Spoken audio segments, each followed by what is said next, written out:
I have spent 22 years learning to count children, and I can tell you the exact moment a count comes up wrong. It is not loud.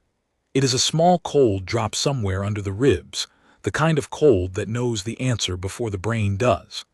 I had 31 9-year-olds threaded along the Changing of the Guard route on the Marlow Mile, 2 other chaperones, and a clipboard I had stopped looking at because I trusted my eyes more. Then the column of guardsmen rounded the corner of the old fern-end arch in their slow, hammering rhythm. The crowd surged forward against the rope line to film it, and my count came up 30. 30. I said it out loud, which I never do, and one of the other teachers, Dolan, turned to me with that bright, unbothered face people have right before they understand. What? 30, I said again. We have 30. I want to be honest about what panic does to a grown adult, because I think people imagine it makes you scream. It doesn't. It makes you very quiet and very fast. I was already moving, sideways along the rope, scanning the bobbing heads, the little reflective stripes we'd put on every child's jacket that morning so we could find them in exactly this kind of sea. The marching column was almost level with us now, a wall of scarlet and black moving at that deliberate ceremonial pace, white gloves swinging, the steel of the rifles catching the flat gray light. The crowd loved it. The crowd had no idea anything was wrong. That is the thing about a crowd. It is the loudest possible way to be alone. And then I saw her, and the cold drop turned to ice. Priya Anand, the smallest in my group, the one who carried a blue inhaler in a zip pouch on a lanyard because her chest closed up when she got frightened or cold or ran too hard, and she was doing all 3 at once. She had been pushed, or had drifted clean through a gap in the rope line and out into the cleared margin the marshals kept empty for the column. She was standing almost in the guardsmen's path, and she was not crying for help. That was what undid me. She had both hands at her own throat, her shoulders climbing toward her ears with each failed breath, her mouth open in a perfect silent O, making the smallest dry whistle I have ever heard a human being make. An asthma attack steals the one thing a frightened child has the ability to call out. She could not scream. She could only stand there in front of 100 phones, drowning in open air, and no one was looking at her because everyone was looking at the parade. I shouted her name. The crowd ate it. I tried to climb the rope, and a marshal's arm came across my chest, firm, polite, immovable. Sorry, ma'am, not during the column. And I will admit I nearly hit him, this stranger doing his job, because between me and that child was a steel cable, a wall of bodies, and 40 feet of forbidden ground that I was not allowed to cross. But someone was allowed to be on that ground. Someone was already on it. The lead guardsman was perhaps 15 paces from her. I had been watching that column the way you watch weather, as a single moving mass, and I had not once thought of the men inside it as men. They were the spectacle. They were the reason we'd come. And now the one at the front, tall, the bearskin making him taller, his jaw a straight line under the chin strap, eyes forward in that 1,000-yard ceremonial stare that is the entire point of the job, was bearing straight down on a 9-year-old who could not move and could not breathe. I thought he would march into her. I genuinely did. I had read the same things everyone reads, the stories where these men don't stop for anything, where the discipline is the whole god of it, where the rule is the rule and the column does not break. I thought, in the longest half-second of my life, that I was about to watch. His eyes moved. I saw it. I was close enough, screaming and pinned against a marshal's arm, that I saw the exact instant the ceremonial stare broke. Not wildly, not in alarm, just a single downward flick, the way a man's eyes drop when something at the edge of his world refuses to be ignored. He saw her hands at her throat. He saw the silent O of her mouth. And I watched a decision happen behind a face that is trained, drilled, beaten by years of repetition into showing nothing at all. He did not shout. He did not wave his arms. What he did was somehow louder than either. Mid-stride on the downbeat, he brought his rifle across his body and snapped to a dead halt, and the man behind him, who had no way of seeing past the bearskin in front, walked up short and halted too, and the one behind him, and the one behind him, a ripple of abrupt stillness running backward down the scarlet column like a wave hitting a wall in reverse. 40 men. Stopped. In the middle of a ceremony that, as far as that crowd knew, had never once stopped for anything in living memory. The phones felt it before the people did. I watched 100 little glowing rectangles swing off the parade and toward the front of the line, toward the gap in the rope, toward the small girl standing alone with her hands at her throat and a guardsman, the size of a door, turning out of his rank to face her. And the crowd, finally, went quiet, not the gentle quiet of awe, the sharp quiet of 100 people simultaneously realizing they had been filming the wrong thing. "She can't breathe," I was saying to the marshal, to anyone, my voice cracking on the second word. "She's asthmatic, she has an inhaler, she can't breathe." The guardsman was already moving toward her. Not fast. That is what I keep coming back to weeks later when I close my eyes. Everything in me was screaming run, and the man did the opposite. He closed the distance to that terrified, suffocating child at a slow, even, unhurried pace, and I understand now that it was the single most intelligent thing anyone in that square did. Because Priya was drowning in her own fear as much as in her own lungs, and a giant in a towering black hat sprinting at her with a rifle would have finished the job that the asthma had started. He knew that. Somehow in the half-second his eyes had dropped. He had known that. He stopped an arm's length from her. And then, and I have told this part to a dozen people and watched each of them not quite believe it, he went down, not a crouch. He lowered himself onto one knee on the cobblestones, in full ceremonial dress, in front of the entire column and the entire crowd, so that his face came down level with hers. The bearskin tipped forward. The rifle he grounded butt first against the stone beside him, his white-gloved hand steady on the barrel. He brought himself down to the height of a frightened 9-year-old, and he held perfectly, deliberately still. The way you go still for a wild animal so it will understand you are not the danger. I could not hear what he said. I was 40 feet away with a steel rope and a marshal between us, and the blood was so loud in my ears I could barely hear myself. But I saw his mouth move slow and small, and I saw his gloved hand lift not toward her, not grabbing, just rising into the air between them, palm flat, fingers spread. Up and hold, down and hold. He was showing her how to breathe.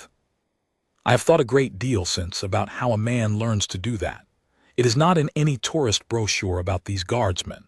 The brochures tell you about the bearskin and the boots and the rule that they do not speak and do not move.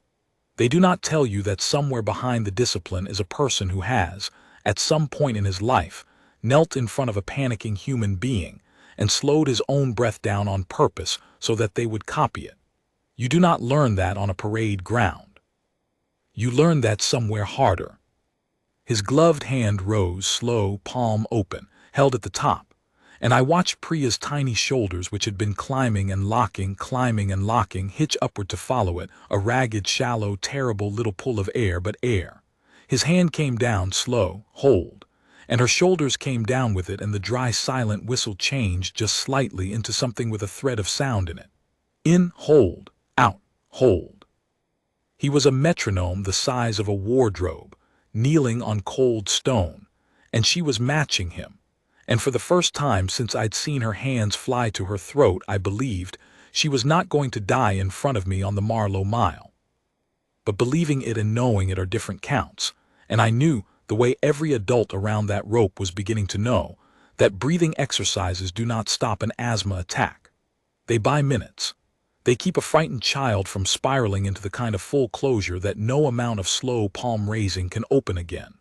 What Priya needed was the blue inhaler in the zip pouch on the lanyard around her neck, and I watched the guardsman's eyes drop to that pouch the same instant the thought reached me. He did not snatch it. I want that on the record too, because in the version of this story that lives in my nightmares, a stranger in a uniform grabs at a child's neck and she comes apart. He didn't. He lifted his free hand, the gloved fingers pointing very deliberately at the little zip pouch, and his mouth moved, a question, I think, is this it, is this yours? And Priya, who still could not speak, gave the smallest nod a human neck can produce. Permission.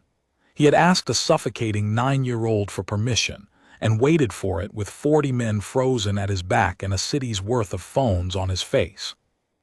Then his white gloves, which I had assumed all morning were for show, did something show gloves are not built for. He worked the little zip with 2 fingers, eased out the blue inhaler, and this is the part, he did not simply jam it at her. He shook it. Twice the proper way, a brisk practice snap of the wrist that told me this was not the first inhaler this man had ever held. He uncapped it. He fitted to her mouth himself, his huge hand impossibly gentle around the small plastic, and I saw his lips form a word I did know, because it is the word every asthmatic child in the world is taught and every parent and teacher says 10,000 times. Breathe in. He pressed the canister on her inhale, held it. His palm rose again, hold it, hold, and fell. And he did it a second time, the full measured 10 count between puffs that half the panicking adults I know forget.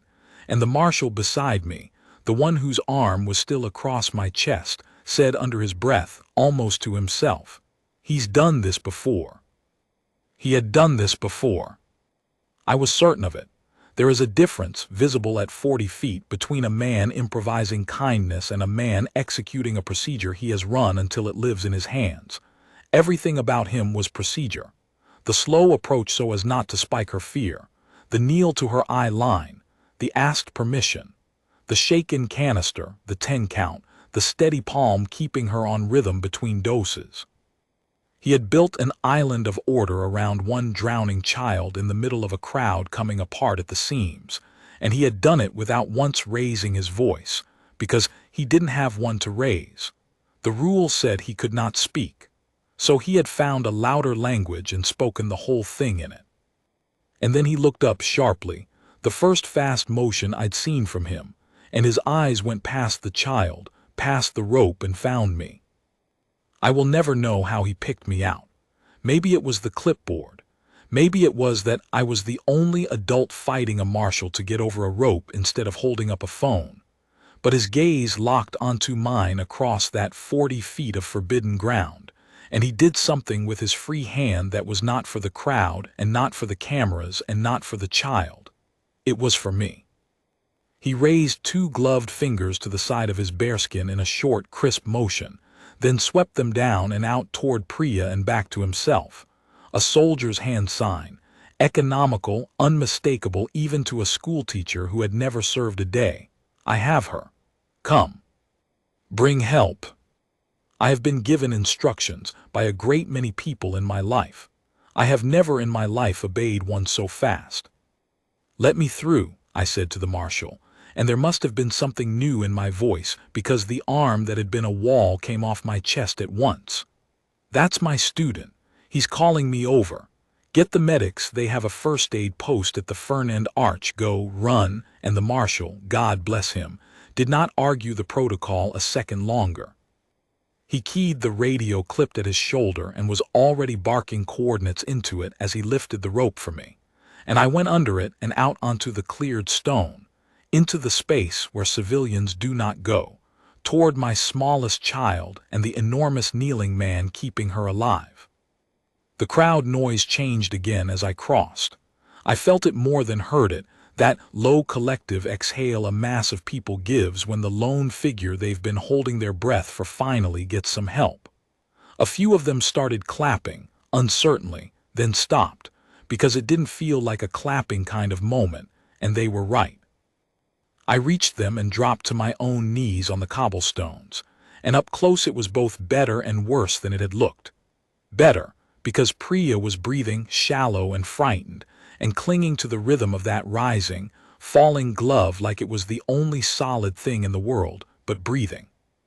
Worse, because her lips had the faint bluish cast at the edges that every teacher with an asthmatic in their care has been trained to dread, the color that means the airways are still tight, and the inhaler is fighting, and you do not yet know which is going to win. The guardsman did not look at me. His eyes were on her, his palms still rising and falling, holding the rhythm steady so my arrival would not break it. But he tilted his head a fraction toward me, and his mouth moved, and this time I was close enough to hear the words, the first and almost the only words I would hear him say, barely a breath of sound shaped to stay under the rule. 2 puffs in, help's coming, keep her looking at me, not at the crowd. Keep her looking at me. I understood the genius of it the moment he said it. The crowd was the second attacker. 300 faces, 100 phones, the sudden silence and then the murmur, to a panicking child that is a wall closing in, and the more Priya saw of it the harder her chest would fight her. So the man had made himself her whole horizon. He had positioned that towering scarlet bulk between her and the staring mass of strangers, so that wherever she turned her terrified eyes, she found one calm, steady, ridiculous-hatted face instead of 300 frightened ones. He was a wall too, but he was a wall on her side. "Look at me, Priya," I said, getting my hand to her back, feeling the awful fast flutter of it. "Look at the soldier. Watch his hand. In with him, that's it. That's my girl." And here is where I have to tell you what it was costing him, because it would be a lie of omission to make this sound easy for the man. Behind us, the column had not moved. 40 guardsmen stood frozen in the middle of the Marlow Mile, rifles shouldered, eyes forward, because that is the only thing they are permitted to do when the man who sets their pace has stopped without an order. But somewhere up the route, a ceremony was waiting on this column, an entire choreographed handover of the watch that runs to the second, and somewhere a senior man was learning by radio that the whole thing had ground to a halt in front of 1,000 spectators, because the lead guardsman had broken rank and was kneeling on the public cobbles. I did not have to imagine the trouble that was gathering for him. I could see it arriving. 2 figures were coming down the inside of the route at a fast walk that wanted badly to be a run. Older men, no bearskins, peaked caps and more braid on their shoulders, the unmistakable shape of authority that has been told something has gone wrong and does not yet know what. The guardsman saw them coming. I watched his jaw set a half-degree harder, and he did not get up. He did not snap back into rank and salvage his record and let the professionals sort out the child. He stayed down on one knee on the stone with his palm rising and falling, holding Priya's eyes, holding her breath on its thread, and he let the trouble come to him. The senior men reached us. The nearer one, silver at the temples, a voice pitched to carry across a parade ground but rained hard down to a furious murmur, leaned in over the guardsman's shoulder. "Guardsman, you will give me one reason you have halted the watch." The guardsman did not turn his head. He could not. Turning his head meant taking his face out of Priya's line of sight, and he had decided, somewhere in the last 90 seconds, what the order of his priorities was going to be regardless of what it cost him. He answered low, eyes never leaving the child. "Respiratory distress, sir. Civilian juvenile asthmatic. Inhaler administered 2 doses, 10 count. Medical's been signaled." A pause, his palm rose, held, fell, and the child's shoulders followed it. "I'll take whatever's coming, sir. After she's breathing." I have replayed that sentence more times than I can count. "I'll take whatever's coming, sir. After she's breathing." He laid his entire record, his discipline, the thing his whole working life was built around, on the cobblestones next to his grounded rifle, and he put a 9-year-old stranger on top of the pile, and he did it in the flat, unhurried tone of a man reporting a weather observation. And the silver-haired officer, I watched this happen. I was 18 inches away. The officer looked down at Priya. At her bluish lips and her hitching shoulders and her enormous frightened eyes fixed on the guardsman's face like he was the last lighthouse on a dark coast. And whatever speech the officer had marched down here to deliver, he set it down too. His own discipline, it turned out, had something underneath it as well. "Carry on, guardsmen," he said quietly. Then, straightening in the parade ground voice to the men in scarlet stone behind us and to the marshals and to the crowd, "Hold the line, hold position. Medical through now." The crowd, which had been one frightened animal, became something better at the sound of an order given. A lane opened. I heard it open, the shuffle and press of people stepping back, making room, a few of them calling, "Let them through, let them through." And through that lane came the first thing all morning that I was simply, uncomplicatedly glad to see. Two medics from the Fernand Arch post, green bags bouncing on their shoulders, jogging across the cleared stone toward a tableau none of them could have expected. A kneeling guardsman and a kneeling teacher and a small girl breathing on a thread between them. But the inhaler was losing. I had felt it before the medics arrived, and I had said nothing, because there was nothing to say. The 2 doses had bought us the thread of sound, had pulled Priya back from the silent O, but her breaths were still shallow, and her lips were still wrong, and the awful flutter under my hand had not eased the way it should have once the medicine got in. This was no longer a fright that good breathing could talk down.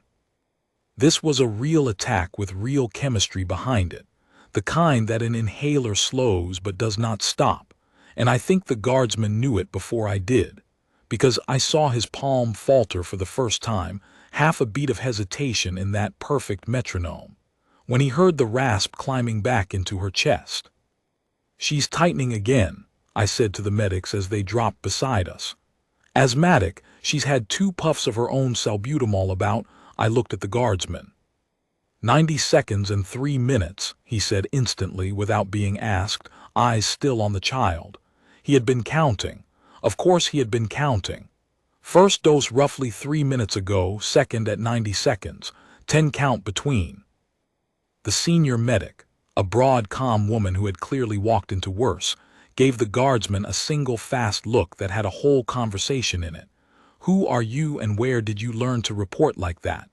And I saw her register, the way professionals register each other, that whatever else this man in the towering hat was, he was someone who had held a crisis steady before and knew the shape of one.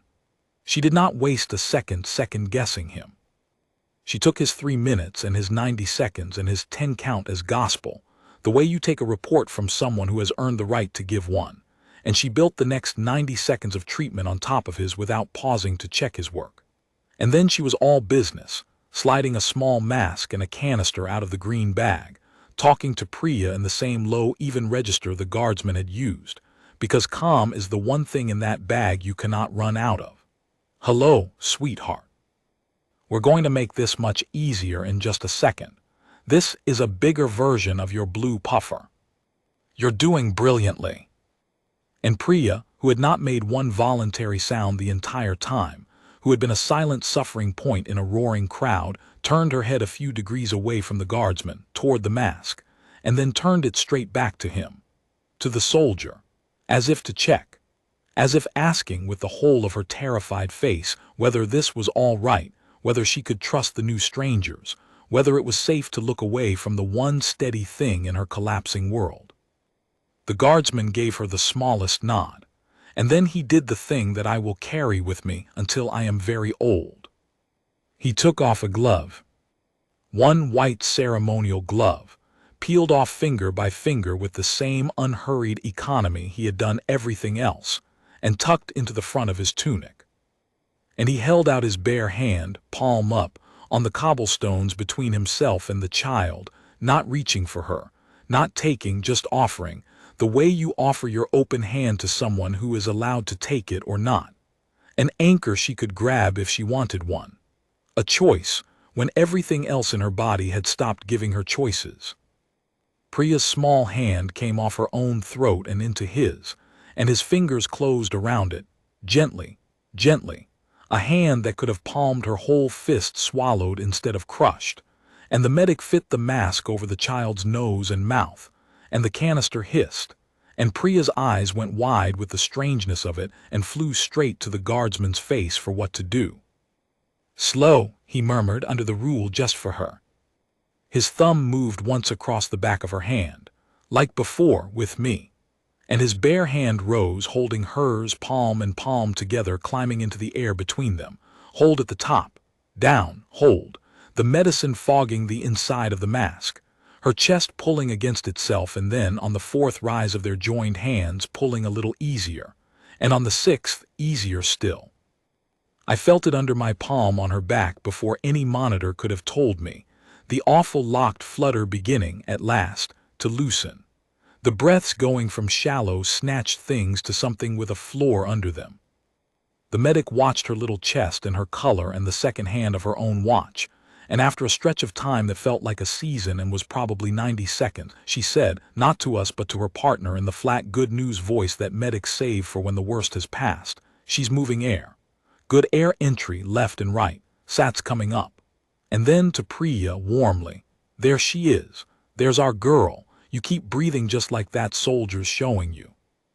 The bluish edge faded out of Priya's lips. I watched it go. I watched the color of an ordinary living child come back into the face of the smallest member of my class, and I put my forehead down against her hair for 1 second, because I did not entirely trust my own face just then. And the guardsman kept holding her hand and kept raising and lowering it, slow, slow, slow, long after the emergency had broken, because he understood that a frightened child does not stop being frightened the instant her lungs open. He held the rhythm until it was not a rescue anymore. He held it until it was just a man and a child breathing together on a cold morning, which is a different and gentler thing. Behind us, the crowd had gone from its sharp, dangerous silence to a softer one. The phones were still up, of course they were still up, but the murmur running through the mass of people was the murmur of relief, and somewhere off to the left a woman was openly crying, and the medics were unhurried now, the worst clearly behind them, one of them on the radio arranging the gentle next steps, a chair, a careful walk to the post, a parent to be called. It was only then, with Priya breathing and the medics in command, that the guardsman finally lifted his eyes from the child and looked, for the first time, at the cost of what he'd done.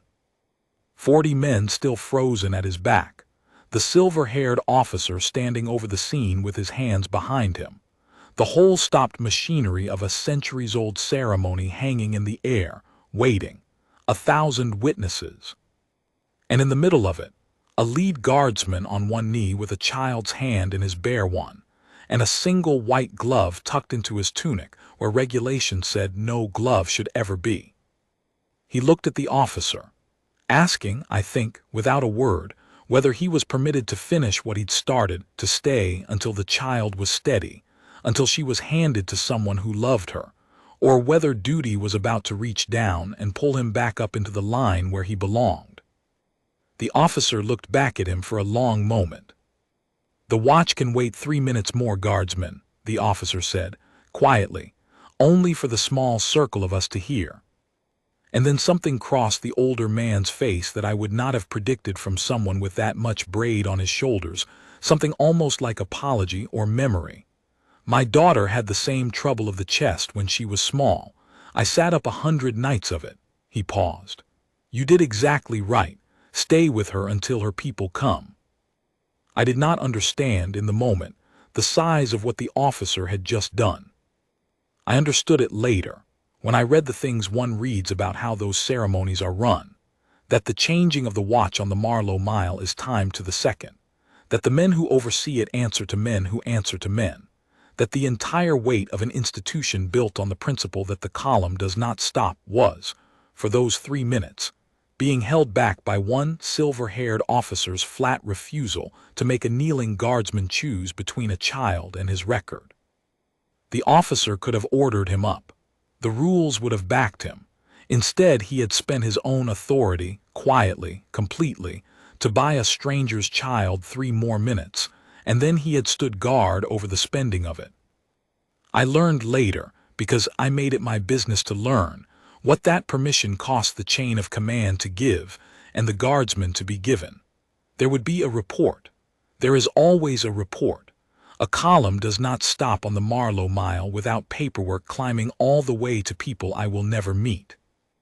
But I also learned that not one line of that report recommended a single word of discipline against the man, and that the phrase that closed it, written by the silver-haired officer himself, was 4 words long: "Conduct beyond all reproach."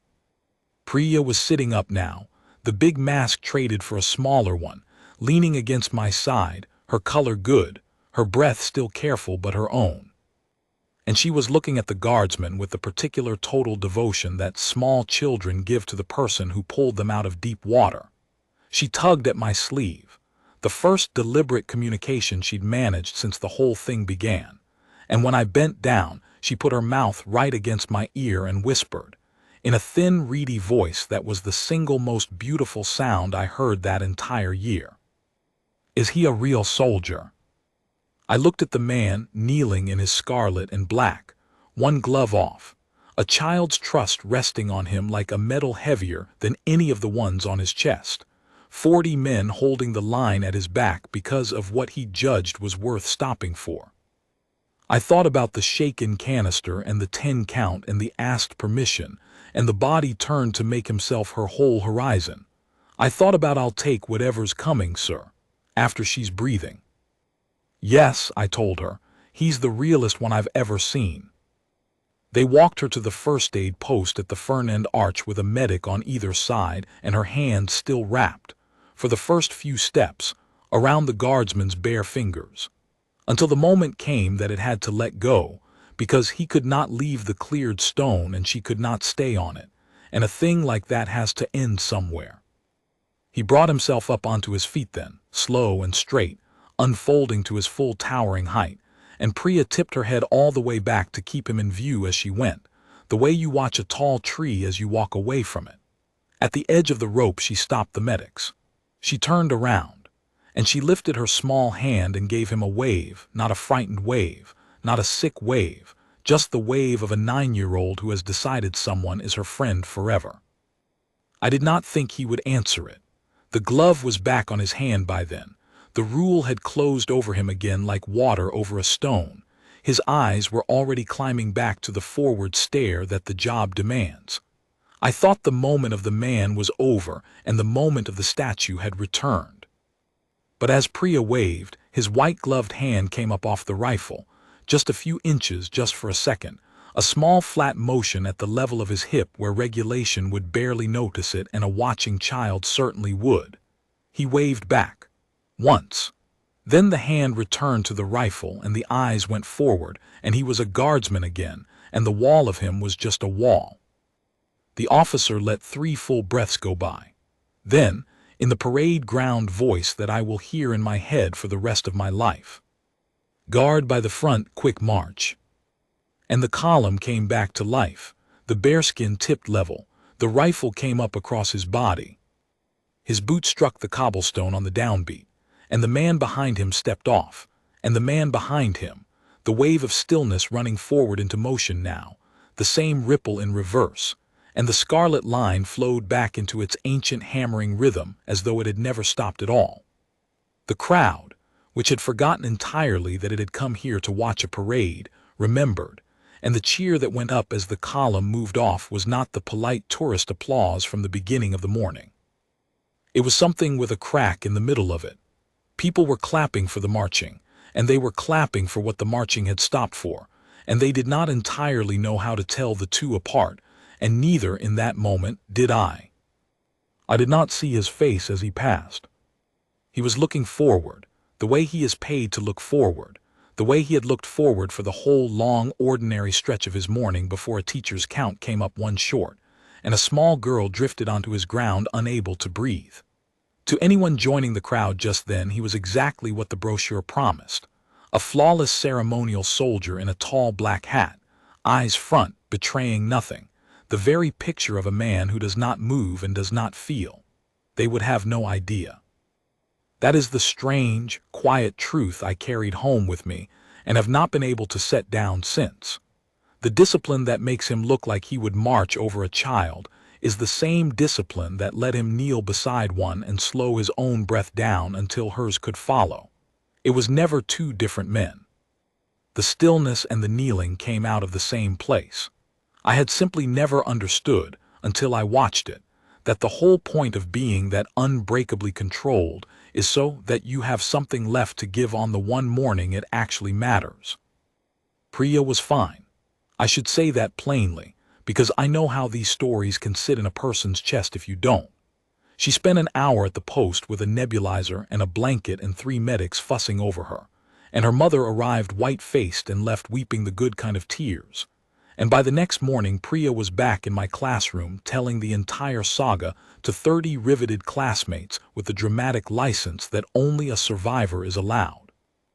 In her telling, the soldier is roughly 9 feet tall, and the crowd numbered in the millions, and she was extremely brave throughout. And I have never once corrected a single embellishment, because the heart of it is true, and the heart of it is enough. I wrote a letter. It took me 4 drafts to make it dignified instead of tearful, and I sent it to the office that handles such things, not knowing if it would ever reach the man himself, asking only that it be passed up the line so that whoever needed to know would know, that the guardsman who broke his march on the Marlow Mile did not break discipline that day. He showed me what it was actually for. I never asked his name. I think somehow that not knowing it is right, that he would prefer to be the uniform and not the man, that the anonymity is part of the gift. He did not do it to be thanked. He did it because a child could not breathe, and he was the one standing closest and able, and the rule that says he must not move was, for 90 seconds on a cold gray morning, quietly outranked by an older rule that lives underneath it. I still count children. I will count children until the day I retire, and I will feel that cold drop under my ribs every single time a number comes up wrong, because that is the job and the fear is part of the job. But I count them a little differently now. I used to think the most dangerous place for a lost child was a crowd, all that noise, all those strangers, all that indifferent motion. I don't think that anymore. I think the most dangerous thing is to assume that the still, silent figures we walk past without a second look have nothing behind their stillness. Because the morning my count came up 1 short in the middle of the loudest, most crowded, most indifferent place I have ever stood, the one person who saw my drowning child was the one man trained his whole life not to look. And he looked anyway, and he knelt. And he gave her his bare hand and his slow breath, and 3 minutes that the whole weight of his duty was not, in the end, permitted to take away from her. A man who will not move for anything moved for her. I was there. I counted them all home that day, 31 because of it.